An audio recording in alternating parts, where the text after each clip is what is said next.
Estamos alguns dias fora, mas já estamos de retorno. É bom estarmos na nossa casa, na nossa igreja, em especial nessa noite festiva da nossa juventude. Cremos que Deus haverá de cumprir tudo aquilo que Ele tem prometido para a nossa igreja, e em especial para a nossa mocidade. Chega aqui, nosso querido evangelista irmão Elias Aquino, servo de Deus. Oremos. Senhor meu Deus, meu Pai, uma vez mais nós estamos na Tua presença e pedimos, ó Pai, a Tua graça sobre o Teu Filho que haverá de ministrar a Tua santa palavra. O Senhor já tem falado aos nossos corações através dos louvores, e nós sabemos que o Senhor se faz presente nesta casa, o Senhor se faz presente neste culto, tem alegrado vidas e corações, mas nós queremos ouvir, ó Pai, a Tua voz através da Tua palavra. Salva, batiza, renova, Pai, liberta e cumpre o Teu querer, ó Pai. Unge, Pai, o Teu Filho, Pai, através do Teu Filho, Pai, que vidas possam ser alcançadas, ó Pai, para Ti esta noite. É o que nós Te pedimos, em nome de Jesus. Amém. Mais uma vez, meus irmãos, a paz do Senhor. Amém. Aproveitando que os irmãos estão em pé, abra a vossa Bíblia, você que tem o exemplar da Bíblia Sagrada, a santa, gloriosa palavra do Senhor.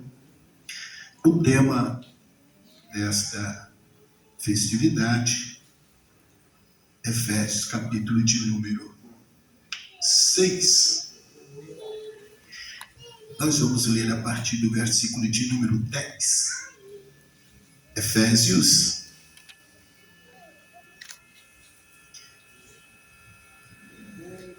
6, a partir do versículo de número 10. Eu quero ler esses versículos logo após expressarmos a nossa gratidão ao Senhor por estar aqui. Todos quanto acharam podem sinalizar com amém? Amém. Diz assim: no demais, irmãos meus, fortalecei-vos no Senhor e na força do seu poder. Revesti-vos de toda a armadura de Deus, para que possais estar firme contra as astutas ciladas do diabo. Porque não temos que lutar contra a carne e o sangue, mas sim contra os principados, contra as potestades, contra os príncipes das trevas deste século, contra as hostes espirituais da maldade dos lugares celestiais. Portanto, tomai toda a armadura de Deus, para que possais resistir no dia mau, e havendo feito tudo, ficai firme. Estais, pois, firme, tendo cingido os vossos lombos com a verdade, e vestido a couraça da justiça, e calçado os pés na preparação do evangelho da paz, tomando sobre tudo o escudo da fé, com o qual podereis apagar todos os dardos inflamados do maligno. Amém. Podeis assentar.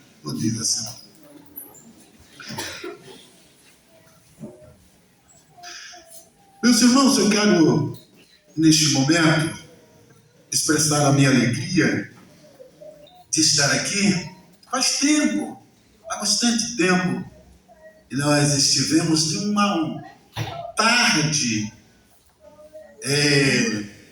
no culto do ciclo de oração, se eu não me engano, acho que era isso, ainda no tempo do pastor Emílio Felizbino. Então faz tempo, né?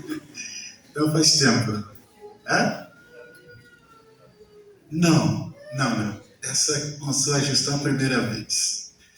Faz tempo que a gente vem aqui. Pastor Aguinaldo, muito obrigado. Obrigado mesmo pela confiança, por abrir estas portas, ceder o altar, tribuna de sua igreja para estarmos ministrando a palavra do Senhor. Eu sempre quando estou próximo ao pastor Aguinaldo, passa um filme na minha mente, né? E uma certa vez, uns anos atrás, mais quebrado do que arroz de terceiro, mas Deus usou esse homem aqui para me dar um abraço, e após aquele abraço e aquelas palavras, Deus mudou a minha trajetória. Deus mudou a minha trajetória. E depois, por um ano mais ou menos, congregando junto, foi ele que voltou a gente à comunhão, lá no Santos Dumont, igreja que ele construiu. Fiquei por lá por 21 anos. Só coordenador da mocidade, fiquei por 11 anos, entre idas e vindas, 11 anos, como coordenador de mocidade. E uma certa vez, pastor Aguinaldo, tentando nos ajudar, eu tenho o pastor Aguinaldo como Atos dos Apóstolos, capítulo 9, se eu não me engano, versículo 27, quando Paulo foi a Jerusalém, depois de ter sido alcançado pelo Senhor, aí ele queria estar junto dos discípulos de Jesus. Aí os discípulos dizem, esse aí não. Os discípulos, esse não, esse nós conhecemos a fama dele, nós conhecemos quem ele é, esse nós não aceitamos aqui. Aí Barnabé pegou ele pela mão, pegou Paulo pela mão e conduziu até o meio dos discípulos e disse assim, esse aqui o Senhor transformou a vida dele. Isso aqui o Senhor mudou a vida dele. Vocês podem acreditar, porque o Senhor mudou de verdade. O Senhor fez uma obra na vida dele. Foi depois que aí os discípulos aceitaram Saulo ou Paulo, porque Barnabé pegou na sua mão e apresentou ele. E assim fez o pastor Aguinaldo. Em uma das reuniões lá no Templo Sério, ele batalhou muito pela nossa vida, pelo nosso ministério. E eu louvo a Deus pela sua vida, viu, pastor Aguinaldo? Muito obrigado, pastora Nelma. Eu vi, acho que está lá. Pastora Nelma, Deus abençoe. Pastor Aguinaldo esteve lá em nossa congregação, ministrando a palavra do Senhor. E é um amigo do peito mesmo. A todos os obreiros aqui, Deus abençoe. O Adilson, Deus abençoe, obrigado. Tá bom? Que Deus continue te usando poderosamente à frente dessa mocidade, toda a mocidade, cântico celeste, é isso? Isso, cântico celeste. Deus abençoe vocês. Eu amo mocidade, eu amo mocidade.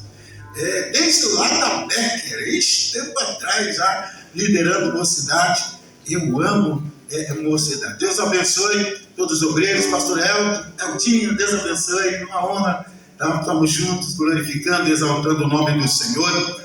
Nesta oportunidade, está ali o meu terceiro dirigente também, Diácono Ariano, está lá minha esposa, Deus abençoe, a Flavinha está lá também, o Eliakim, sei lá onde está ele aqui, está escondido ali atrás. Tá ali, esse ali na bateria, eita, está ali Eliakim, e daí os demais que estão comigo aqui nesta noite, tá bom? Deus abençoe, de coração mesmo, de estarmos nesta noite para adorar ao Senhor. Como já foi falado aí, nós estamos em uma grande obra lá, tá bom? Nós estamos trabalhando, eu acho que vocês devem ter visto o vídeo lá que a gente passou para os irmãos aqui. Nós estamos construindo lá a Adeil das Pedras, tá bom? Nós estamos num trabalho lá para a glória de Deus. E eu quero louvar a Deus pela vida do pastor Aguinaldo também, que se prontificou em mandar uma oferta lá, através dessa igreja, lá para o nosso telhado lá, tá bom? Nós estamos na iminência de colocar lá o telhado de nossa congregação, nós estamos fazendo por fora a congregação, como vocês puderam observar, e vamos cobrir para depois desmontar a nossa congregação de madeira, que estamos construindo, deixando 100% de alvenaria. Então eu louvo a Deus pela vida de cada um de vocês que ofertaram para aquela obra missionária. E eu trouxe ali também os pregadores, quando vocês convidam para a festividade, vende livro, né? Eu vendo mandioca mesmo. Eu vendo macaxeira. Eu vendo mandioca. Eita! Nós temos um porta-mala de um bairro ali, tá cheio, pastor. E eu estou acreditando que a gente vai voltar sem nada lá para o Rio das Pedras. Olha aí, fiquei feliz. Eu vi gente dizendo amém. Gente dizendo amém, tá bom? Você passando por lá comprando o aipim, você estará ajudando a nossa construção, tá bom? Eu reuni os obreiros, certo? Há 2 anos atrás, eu reuni os obreiros e falei, eu preciso fazer alguma coisa, nós precisamos construir. Eles falaram, que jeito, né? A pergunta foi, que jeito? Eu falei, Deus vai preparar tudo, Deus vai preparar. Não, mas a gente não tem nem para começar. Não tem nada para começar. Eu falei, sabe uma coisa? Para fazer buraco não precisa dinheiro, não precisa nada. Só uma picareta, uma pá, uma cavadeira e a gente faz buraco. Ok? Então não precisa nada. Reunimos domingo lá e começamos a cavar. Fizemos 9 buracos. 9 buracos. Aí eles disseram bem assim, o buraco está pronto. Agora precisa encher. Agora para encher precisa de dinheiro. Para encher precisa de verba. Mas aí teve um animado lá que diz assim, eu inicio a oferta com R$1.000. Eu falei, aleluia. Aí o outro diz assim, parte da ferragem Aí eu sei que pouquinhos dias nós já tínhamos para a fundação. Sabe quantos sacos de cimento cada sapata? 4 sacos de cimento. 4 sacos de cimento. Aí, bom, a sapata está pronta, agora nós precisamos da base, fazer a base. E agora, como é que a gente vai fazer? Falei, Deus proverá. Aí eu estou lá no Templo 7, num culto de terça-feira, aí um irmão me procura e diz assim, eu soube que você está construindo lá no Rio das Pedras. Estamos construindo lá. Aí ele fala passa lá no material de construção e pega R$3.000. Pega R$3.000 de material. Eu falei, a viga já está pronta. Sabe por que eu aprendi uma coisa, meus irmãos? O Senhor, quando foi falar com o seu povo para atravessar o Jordão, sabe o que o Senhor disse? Olha, você pega o sacerdote, coloca na frente, coloca a arca nos ombros do sacerdote e vão caminhando.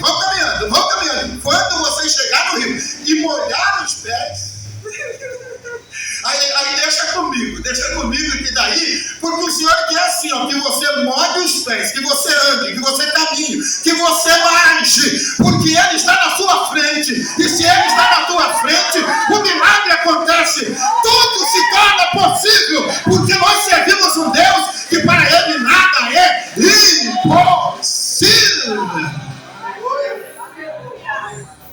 Nós começamos com caixa certo, sem nada. Eu não quero exagerar, mas nós já passamos de R$70.000. Nós já passamos de R$70.000. Quem não tinha nada para começar. Isso é só Deus que faz, isso é só Deus que vai. E agora nós estamos na iminência de colocar um telhado lá de R$37.000. Nós estamos na iminência de colocar um telhado lá de R$37.000. E isso Deus vai prover para nós. Porque Ele é bom e a sua benignidade dura. Nisso que nós confiamos. Pastor, a hora que for para parar, o senhor puxa o paletó, tá bom? Aí ou senão o senhor diz aquele amém, assim, amém. Não, ei, o carro está bem nessa porta aqui, gente. Vocês saírem nessa porta aqui à minha direita, tem uma porta bem ali, tem um pátio, tem um estacionamento bem ali. Está proibido vocês de sair por essa porta, É só para aquela lá, tá bom? Está tudo proibido. Depois os porteiros, se puder, sabe? Tá bom, gente. Vamos lá. Meus irmãos, vamos lá a palavra do Senhor. Quantos estão dispostos a ouvir uma porção da palavra do Senhor nesta noite? Amém. Bom, o tema que vocês escolheram é falando de revestimento das armaduras de Deus, para estarmos revestidos, para estarmos apostos com as armaduras de Deus. A pergunta é: por que termos essas armaduras?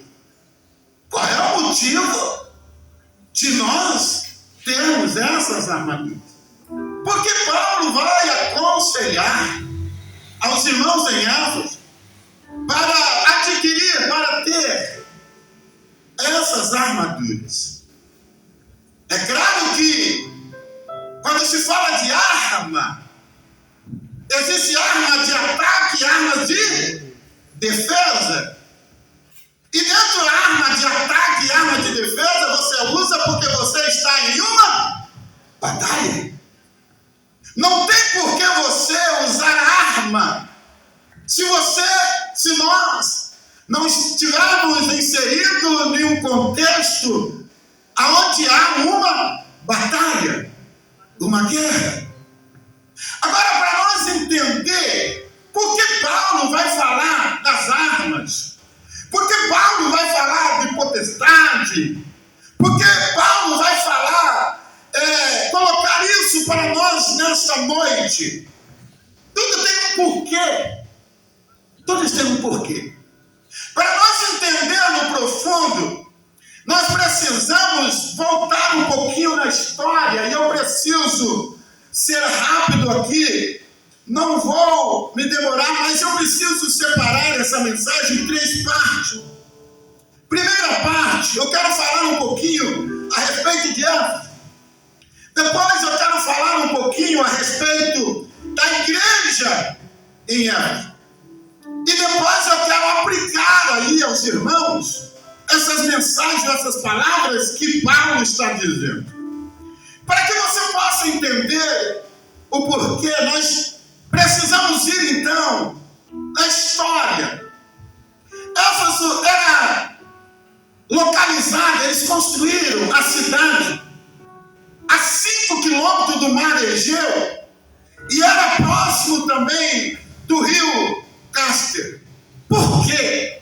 Porque vocês sabem que naquela época, para ter uma cidade próspera, era necessário ter a localização certa. Por quê? Qual era a localização certa? Precisava ser beira-mar ou próximo de um rio.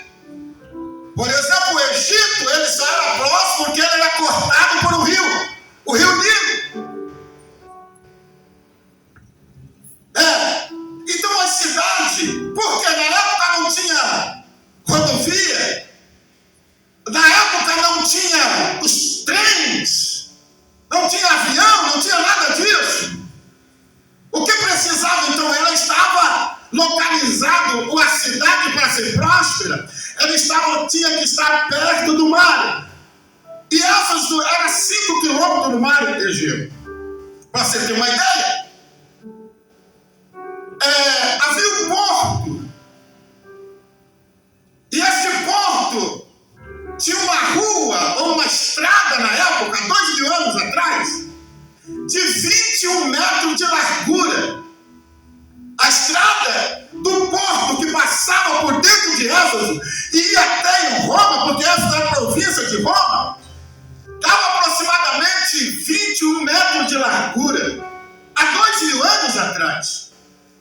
Olha só, Éfeso também tinha a beira da rua ou da estrada, era ladeada por coluna de mármore.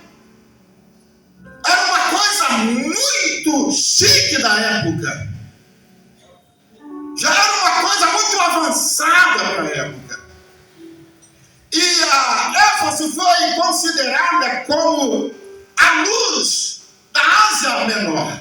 Éfeso foi considerada a luz da Ásia Menor. Éfeso também foi chamado a esquina do mundo, porque todas as pessoas, por causa do porto, se encontravam ali, negociavam ali. Então era uma cidade muito próspera. Agora, famosa por quê? Porque na época de Paulo, Éfeso tinha a 7ª maravilha do mundo antigo. Qual era a 7ª maravilha do mundo antigo em Éfeso? Um templo erguido à deusa Diana. Um templo erguido à deusa Diana. Eu anotei aqui, para você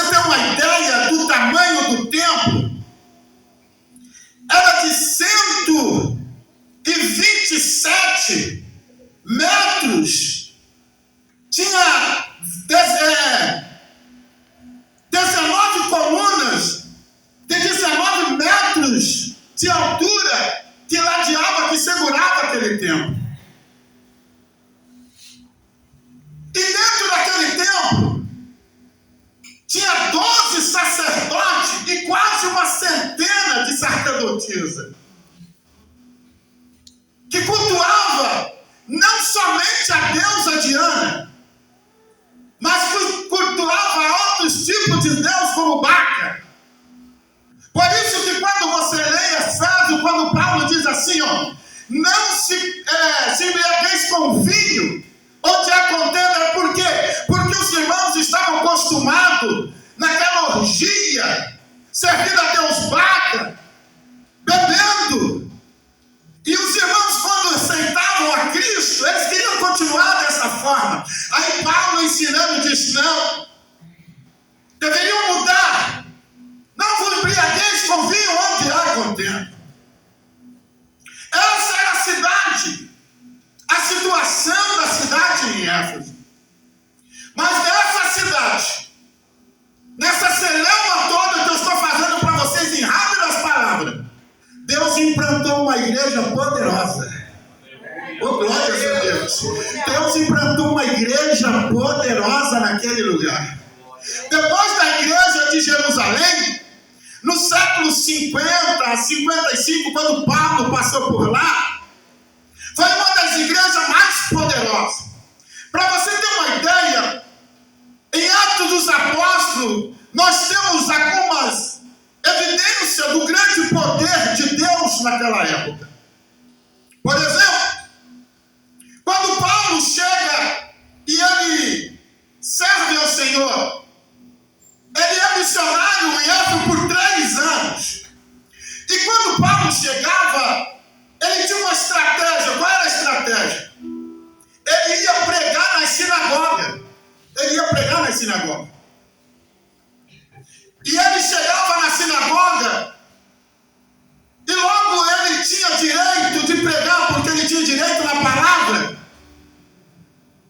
Porque ele foi criado aos pés de Gamaliel. Ele tinha direito de pregar. Mas de repente, por 3 meses ele pregou na sinagoga. Mas ele começou a arrumar confusão com os fariseus. Porque os fariseus da época gostavam de falar, mas não de ouvir. E Paulo pegava, porque ele era conhecedor da lei, mas ele ensinava, pregava a lei na luz da nova aliança, do evangelho de Cristo, a qual ele foi chamado para pregar. Aleluia. E logo ele arrumou confusão. Aí de repente tinha um professor, por nome de Tirano, e ele disse assim, olha, eu tenho um colégio, e eu quero que você vá pregar no meu colégio. E Paulo ficou por 2 anos pregando naquele colégio. Foi lá que começou os cultos como nós temos hoje. Porque antes da escola de Tirano, os cultos eram nas casas ou eram na sinagoga. Mas agora na escola de Tirano tinha o momento do louvor, tinha o momento dos testemunhos e tinha o momento da pregação da palavra do Senhor.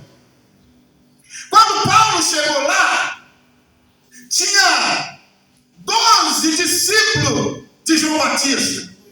Você vai encontrar isso em Atos, do capítulo 9, você vai encontrar. Tinha 12 discípulos de João Batista. E esse relato não está solto no texto por acaso. Se tinha 12 sacerdotes de Diana, o Senhor também colocou 12 discípulos de João Batista. Aleluia. Oh, glórias a Deus. Aí Paulo chegou e disse assim para os 12: vocês conhecem o batismo do Espírito Santo? Aí ele falou: não conhecemos. Nós conhecemos o batismo de João, o batismo de arrependimento. Mas o batismo com o Espírito Santo nós não conhecemos.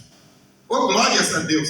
Aí de repente Paulo diz: vem então, vamos conhecer, venha conhecer. Chama eles e põe as mãos sobre eles, e eles recebem o Espírito Santo e começa a profetizar. E foi o primeiro avivamento em Éfeso, uma cidade transeada, uma cidade esquina do mundo, uma cidade onde estava, aleluia, no meio da idolatria, no meio de tantas coisas que não prestavam. Mas de repente o Senhor traz um avivamento para aquele lugar. Aleluia. Aleluia. E ele sai pregando. Paulo sai pregando. A Bíblia vai dizer, meus irmãos, que o Senhor começou a operar maravilhas. O Senhor começou a operar coisas extraordinárias através de Paulo. E sabe o que aconteceu? O Senhor usava Paulo de uma forma que a Bíblia diz que até os lenços de Paulo curava. E olha que ele nunca fez propaganda de lenço. Nunca ele quis fazer propaganda ou vender lenço ungido. Mas como ele era um só, o pessoal dizia: dá o seu lenço aí. E de repente levava o lenço. A Bíblia diz que o poder era tão grande na vida de Paulo, oh glórias a Deus, que até os lenços de Paulo curavam. Aí tinha uns camaradas lá, filho de serva, grande na época, falaram: nós vamos fazer que nem Paulo. Nós vamos também expulsar os demônios. Aí começaram a expulsar os demônios. E eles disseram assim: olha, nós vamos expulsar os demônios em nome do Deus que Paulo serve. Aí o demônio olhou para eles e disse assim: o Deus eu conheço muito bem. Paulo também nós conhecemos. E vocês, quem são? E vocês, quem são? Aí o Satanás pegou um desses 2, aliás, espancaram, deixaram nu, e saíram correndo, soltaram ele, saíram machucados, correndo, comeram e foram embora. Isso causou um alvoroço na cidade de Éfeso. Aí quando os feiticeiros, quando aqueles que faziam magia nele, ouviram Satanás dizer assim: Deus nós conhecemos, Jesus nós conhecemos, Paulo nós conhecemos. E quando eles viram todos os sinais de maravilha, sabe o que aconteceu? Olha só, o versículo de número 19, do capítulo 19. Versículo 19 do capítulo 19. De Atos dos Apóstolos. Isso, obrigado. Capítulo 19 e versículo 19. Diz assim, ó: também muitos dos que seguiam artes mágicas trouxeram os seus livros e os queimaram na praça, na presença de todos. E feita a conta do seu preço, acharam que eu lembro, meu óculos não passou. Que montava a 50 mil peças de prata. A 50 mil peças de prata. Sabe quando eles contaram os livros que eles queimaram lá na praça? 50 mil peças de prata. Jesus foi vendido por 3. Por 30 moedas de prata. José foi vendido por 20. E eles queimaram quanto? A quantia de quanto? 50 mil peças de prata. Eu fiz a conta aqui, ó. Se fosse de salário de alguém, era 137 anos de trabalho forçado, aleluia, para comprar todos esses livros. Aí eu aprendi uma lição, oh glórias a Deus, que o inimigo leva centenas de anos para fazer contra a tua casa, contra a sua vida. O Senhor destrói em um momento. Somente no momento o Senhor pode destruir todo, porque há poder em nome de Jesus. Há poder no nome de Jesus. Aleluia. Oh, glórias a Deus. Aleluia. Aí eu podia falar muitas maravilhas aqui que aconteceu através. Mas eu quero, olha só. Teve um artífice chamado Demétrio, que ele fazia a miniatura da deusa Diana e do templo. Aí a coisa complicou para ele. Por quê? Porque houve um alvoroço em Éfeso.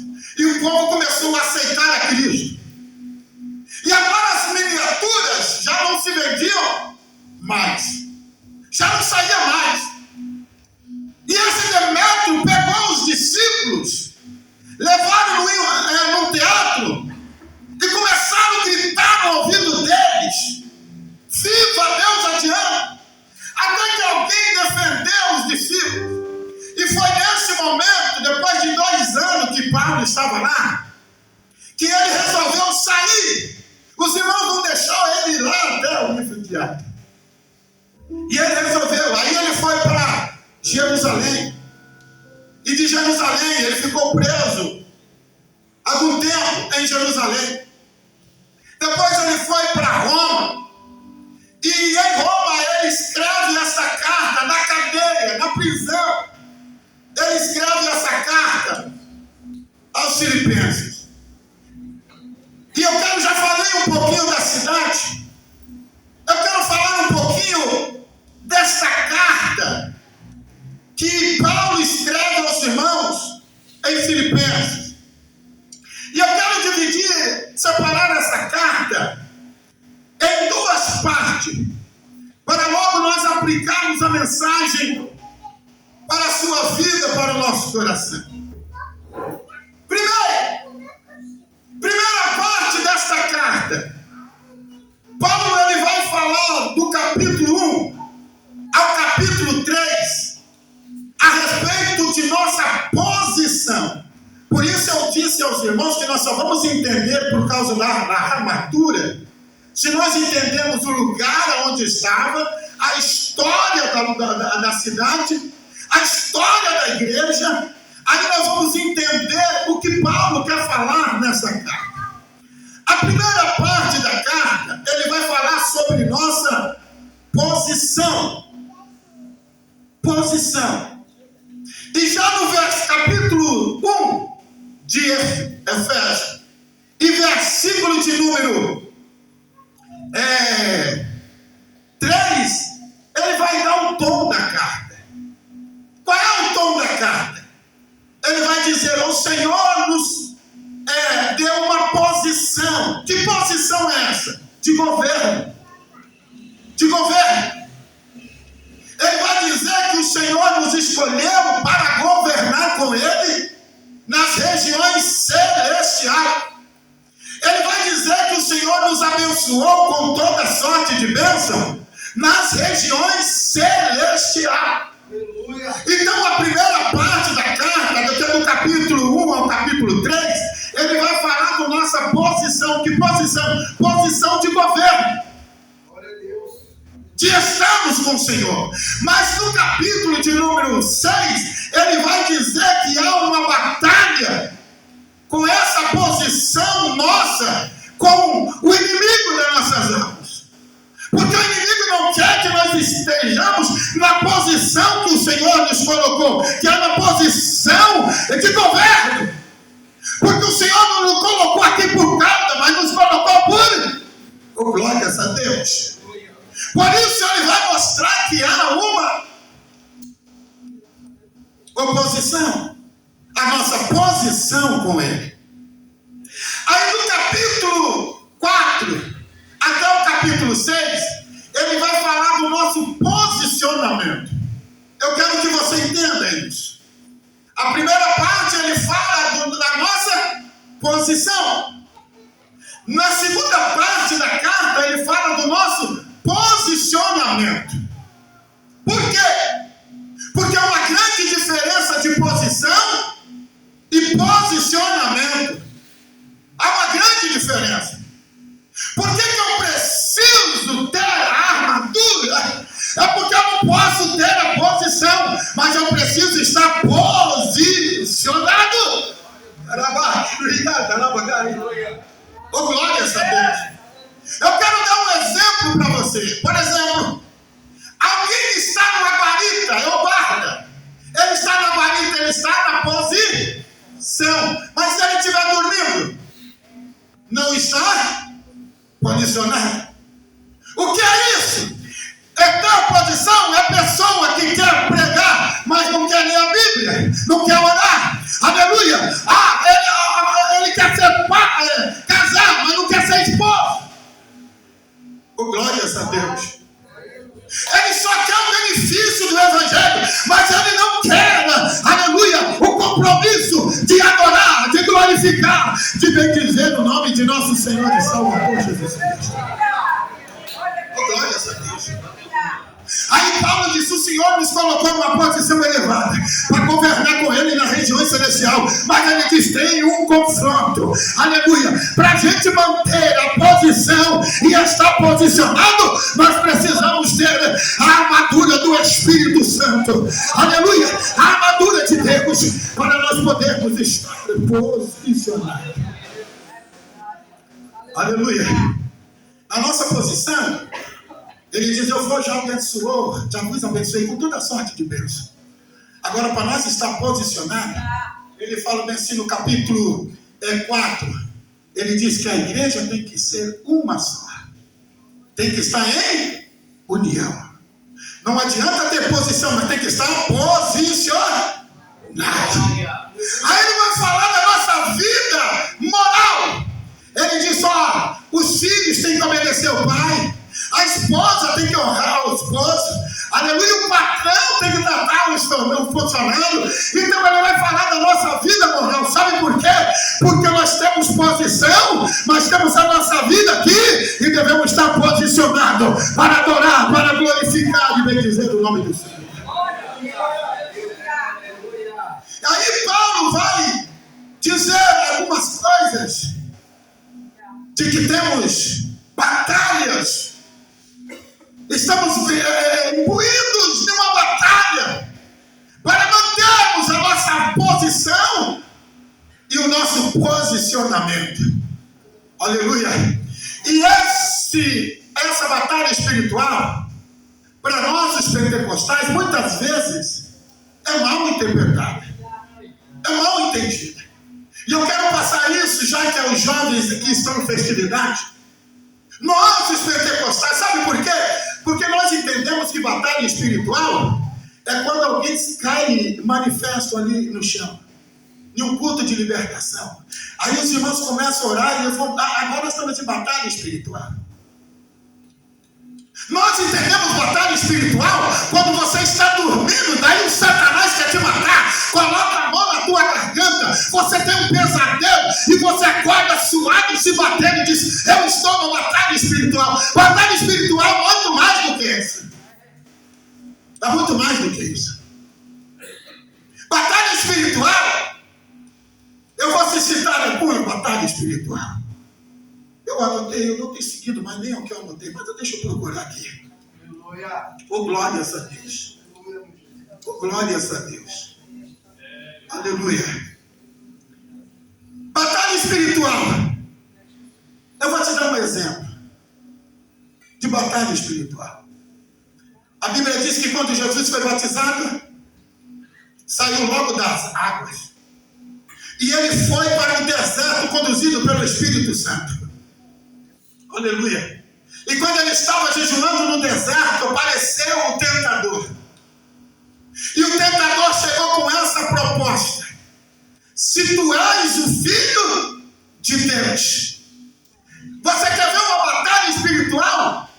É quando o inimigo quer desfazer a tua identidade, quer colocar dúvida em você. E isso é uma batalha espiritual.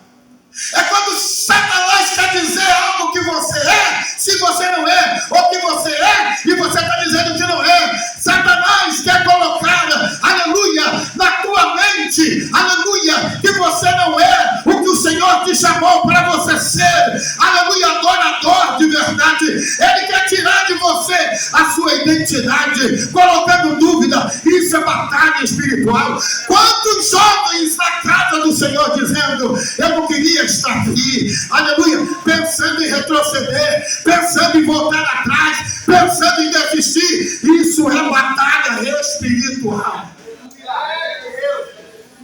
Isso é batalha espiritual. Quando Satanás quer fazer você desistir da fé, quando Satanás começou a lançar manjares na sua frente, isso é batalha espiritual. Aleluia. Aleluia. Você quer ver outra batalha espiritual? É na noite que Jesus foi traído. Simão Pedro chegou para Jesus e disse: Jesus, eu não desisto do Senhor. Eu vou até o fim com o Senhor. Eu não vou desistir. Eu vou até o fim com o Senhor. Você pensa que Simão Pedro falou isso de boca para fora? Não. Simão Pedro era inteligente. Simão Pedro era esforçado. Aí ele disse: eu vou com o Senhor. Aí o Senhor disse para ele: você está numa batalha espiritual e não sabe. O Satanás me pediu para cirandar com você. Aleluia. Sabe o que é cirandar? É colocar o trigo na peneira e jogar para cima e colher, e as pragas ir tudo embora. Sabe que Satanás falou para Jesus: deixa eu tocar em Pedro, eu quero cirandar com ele, eu quero peneirar ele, que tudo que não presta vai aparecer na vida dele. O Senhor o impediu. O Senhor disse: Pedro, aleluia, e essa batalha espiritual Pedro quase perdeu, só não perdeu porque o Senhor intercedeu por ele. Aleluia. E o Senhor está intercedendo por você aqui nesta noite. Isso é batalha espiritual. Aleluia. Aleluia. Isso é batalha espiritual. Você quer ver uma batalha espiritual?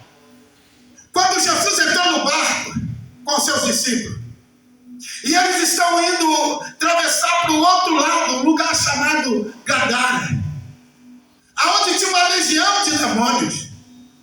Aleluia. E quando eles estavam navegando, indo para Gadara, levantou uma grande tempestade de ventos. A Bíblia vai dizer em Mateus 8 que era ventos, no plural, e vento ali no grego é ruach, é espírito. Mas o Senhor levanta no meio da tempestade e repreende os ventos, os espíritos. Sabe por quê? Porque os espíritos descobriu que Jesus estava indo para Gadara e ele ia realizar um grande milagre. O inimigo quis parar. Sabe o que é batalha espiritual? É o inimigo querendo te parar aonde o Senhor te colocou para você caminhar. Aleluia. O inimigo sabe aonde essa mocidade vai chegar e ele tenta parar no caminho. Isso é batalha espiritual. Nós estamos em batalha espiritual, mas o Senhor está conosco. O Senhor está conosco. O Senhor está conosco. Isso é batalha espiritual. É o inimigo querer parar-nos na caminhada. E ele vai tentar todos os dias para parar, porque ele sabe aonde o Senhor quer nos levar. E o inimigo vai tentar parar, mas nós estamos debaixo da glória, do poder do nosso Deus. E você vai continuar, você vai continuar. Você não vai parar, você não vai parar. Nós estamos em batalha espiritual, mas nós não vamos parar. Nós vamos continuar, porque o Senhor é na nossa frente. Aleluia. Aleluia. Não dá tempo, mas ele fala ali, Paulo, potestade. Ele fala de algo organizado. Quando ele fala dessas 4 classes, ele está dizendo que tem o principal. Esse principal é a mente pensante. Ele tem um grupo, eu não tenho tempo para desmiuçar, mas ele tem um grupo que cumpre ordem. E ele tem um grupo que fica observando, e ele tem um grupo que fica como exército, olhando por toda essa terra, procurando desafios o seu amor, a sua graça, aleluia, tem nos guardado e nós estamos aqui. Ele tem uma cabeça pensante, ele tem quem executa, ele tem quem está aí para fazer as obras de Satanás, aquilo que ele pensa, aquilo que ele decide, aquilo que ele manda, aquilo que ele determina, aleluia, está aí para realizar. Só que tem uma coisa, eu aprendi algo especial. O que é? É que por mais que ele seja organizado, tem uma mente pensante, tem quem executa, aleluia, mas Satanás, ele não é um Deus caído, ele é um anjo caído, aleluia.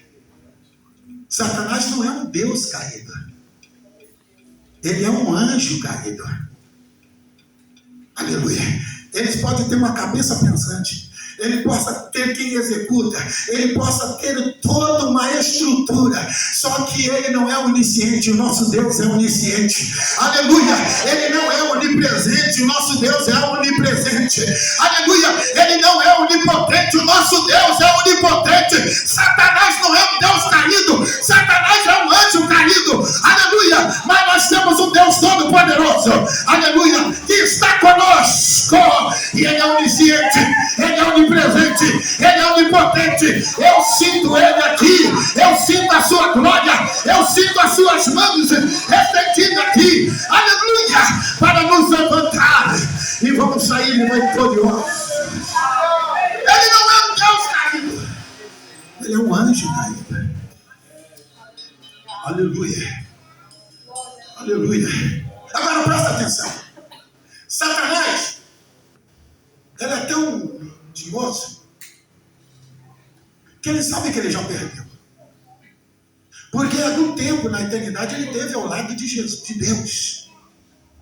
Ele sabe que Deus é infinitamente maior do que ele, aleluia.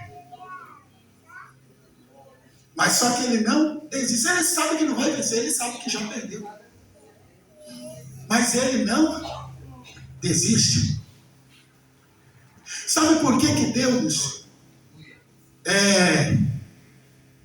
resiste o soberbo? Porque o soberbo tem as características do diabo. Por isso que Deus rejeita, resiste o soberbo. Que é o soberbo? Ele sabe que está errado, mas não admite que está errado. Ele sabe que já perdeu, mas não admite que perdeu. E quem?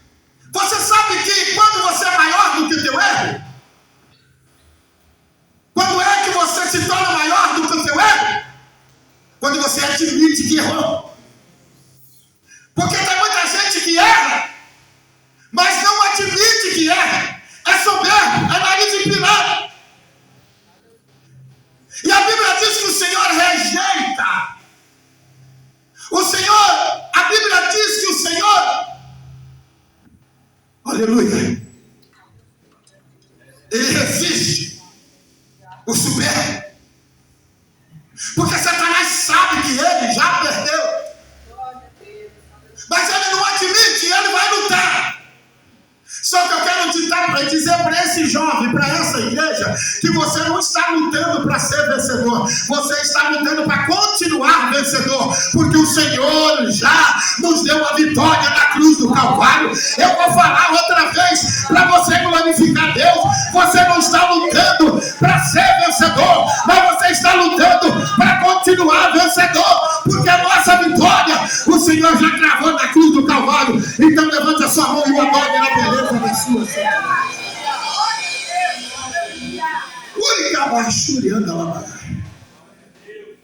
Aleluia. Nós estamos lutando não é para sermos vencedores, nós estamos lutando para continuar vencedores. Aleluia. Porque a nossa vitória o Senhor já gravou na cruz do Calvário. glórias a Deus. Oh, glórias a Deus. Aleluia. Mas eu já vou encerrar. Eu queria só um pouquinho no versículo, capítulo 6. Só um pouquinho aqui, nós já vamos encerrar. Aleluia. Oh, glórias a Deus. Olha o que diz o versículo de número 10. No demais, irmãos meus, fortalecei-vos no Senhor e na força. Oh, glórias a Deus. Então a minha batalha para permanecer vitorioso não é nas minhas forças. Oh, glórias a Deus. Oh, glórias a Deus. Porque quando eu penso que eu vou vencer do meu jeito, com a minha força, com a minha sabedoria, com o meu jeito, oh, glórias a Deus, logo eu vou perecer, logo eu vou cair. Mas o Paulo está dizendo: olha, a minha força para a tua vitória não é da tua força, não é do teu jeito, não é da tua sabedoria, mas a força vem do Senhor, vem do Senhor, vem do Senhor, vem do Senhor, vem do Senhor, vem do Senhor. É na força do Senhor. Glória a Deus. Oh, glórias a Deus. Isso é lindo. Isso é lindo. Aleluia. Quer dizer que eu não tenho força nenhuma? Você pode até ter. Você pode até ter. Você pode até ter. Mas vai depender de uma coisa para você ter força. Vai depender de uma coisa. Senão você não tem. A Bíblia diz que a alegria do Senhor é a nossa. Aleluia. Primeira coisa, para você ter um pouquinho de força, o Deus tem que estar alegre com você. E só tem como você alegrar o Senhor por um motivo. Aleluia, ter fé. Sem fé é impossível agradar o coração de Deus. E eu creio nesta noite que eu estou pregando para uma mocidade que tem fé, que alegrou o Senhor. Você tem fé de estar adorando ao Senhor? Então adore Ele de verdade, porque a alegria do Senhor é a nossa força. E para alegrar o Senhor é através de fé.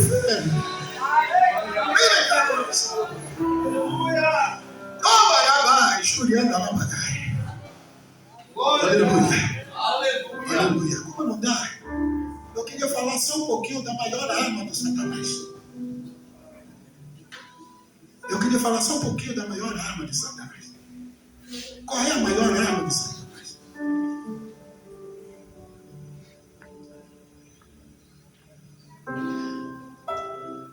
Versículo de número 11.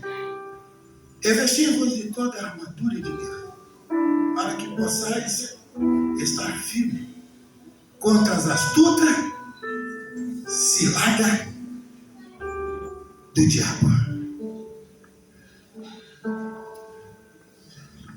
O que é a astuta cilada do diabo? No grego, anote aí. No grego, cilada é metodeia, que significa método, estratégia, engano ou tramóia. Isso quer dizer cilada, no grego. Metodeia significa método, por isso metodeia é um método, estratégia, engano ou tramóia. Essa é a maior arma do diabo. Porque a batalha espiritual não é como eu falei, que um diabo que cai ali, uma pessoa manifesta. Ou quando você tem um pesadelo, um sonho, Satanás tentando te matar. Não. Isso não é batalha espiritual. Batalha espiritual é quando o inimigo fica armando cilada. Aleluia. As astutas ciladas, não tem como ele armar a cilada se ele não pegar todos os planejamentos. Tudo. Reúne todo no jeito. Aí ele vai traçando metas. Ele vai traçando metas para te derrubar. Lembra-te da fé. Davi era época de guerra. E ele não foi para a guerra. Ele ficou no palácio, no terraço passeando. E ele viu Betseba. E ele adultera com Betseba. Pega o esposo dela e mata com a espada do inimigo. Mas o Senhor que sabe todas as coisas, vai e fala para Natan. É isso. O profeta Natan. E Natan vai falar com o rei. Mas Natan sabe que se ele falar que o rei pecou, o rei corta a cabeça dele. Aí Natan vai contar uma história, porque todo rei gosta de história. Porque todos os reis tinham um cronista para contar história para ele. Aí Natan vai e conta uma história para ele. Ele disse: ó rei, veio um viajante na casa de um homem rico. E o homem rico pegou, sendo rico tinha tantas, mas ele foi e pegou a ovelhinha de um homem pobre para matar para o viajante. Agora você pensa comigo uma coisa. Quando é que Davi recebeu um viajante? Se ele estava no telhado, no teto, na laje? Mas ali é uma estratégia do inimigo. Ali é uma estratégia do inimigo. O Senhor mostrou o que aconteceu a Natan. O Senhor mostrou, disse: olha, veio um viajante. Davi recebeu um viajante na casa dele, alimentou um viajante sem ele saber. Sabe, isso é estratégia do inimigo. Quem sabe você recebeu uma visita, um viajante, e você nem percebeu, nem um arrepio que você sentiu, mas a estratégia do inimigo. Aleluia. Quantos não conseguiu chegar até aqui porque chegou um viajante na casa dele, aleluia, e tirou ele do foco, tirou ele da comunhão, aleluia. Mas o Senhor Deus, ele está aqui, aleluia, e ele está quebrando toda a estratégia do inimigo. Ele está quebrando toda a estratégia de Satanás, aleluia, porque nós estamos debaixo do sangue do Cordeiro. Por isso, da armadura, para desfazer a estratégia do inimigo, nós precisamos ter as armaduras de Deus. E para encerrar, olha que coisa linda. Nós encerramos agora. Versículo de número 11. Revesti-vos de toda a armadura de Deus para que possais estar, fala comigo, firmes. Versículo 13. Portanto, tomai toda a armadura de Deus para que possais resistir o dia mau. E havendo feito tudo, ficai firme. Versículo 14. Aleluia. Estais, pois, firmes. Aleluia. Aleluia. Por que Paulo coloca aqui dentro desses versículos? Dentro de 10 versículos ele coloca 3 vezes estar firmes. Por quê? Porque se você não tem a armadura de Deus, aí vai ser o contrário. O que o Satanás quer? Que você não esteja firme. Que você não esteja firme. Olha só comigo. Quando morre um soldado em plena batalha, quando o soldado morre, é honra ou desonra para o exército? É honra.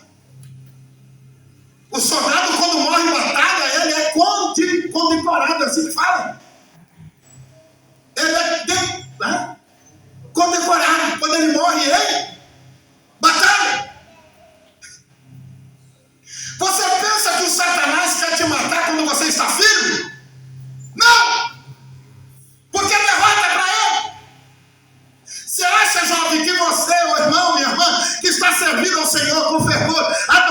Senhor, você acha que o Satanás vai procurar capotar o teu carro para te matar? Não! Porque se você morrer servindo, adorando, lutando firme na presença do Senhor, você vai receber o seu galardão, você vai estar adorando ao Senhor. Por isso Paulo diz que tem que estar firme.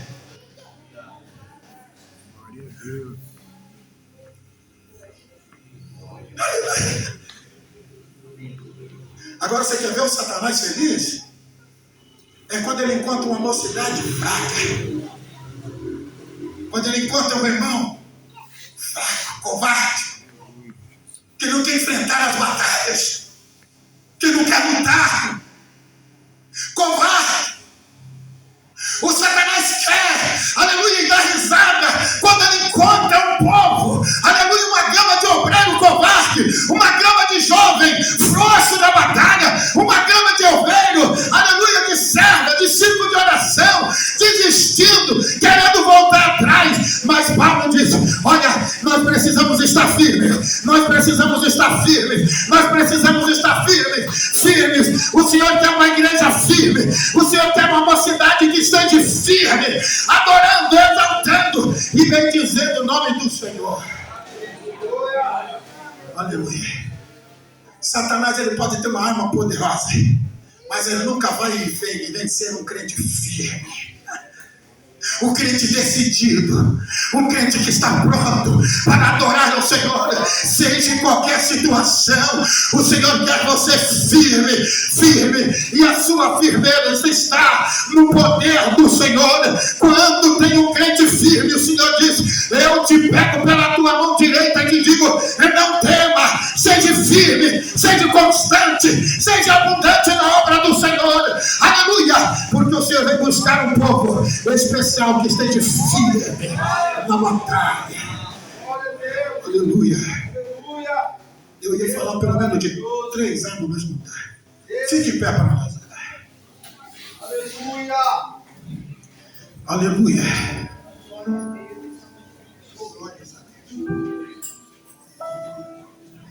Aleluia. Aleluia. Aleluia. Oh, glórias a Deus.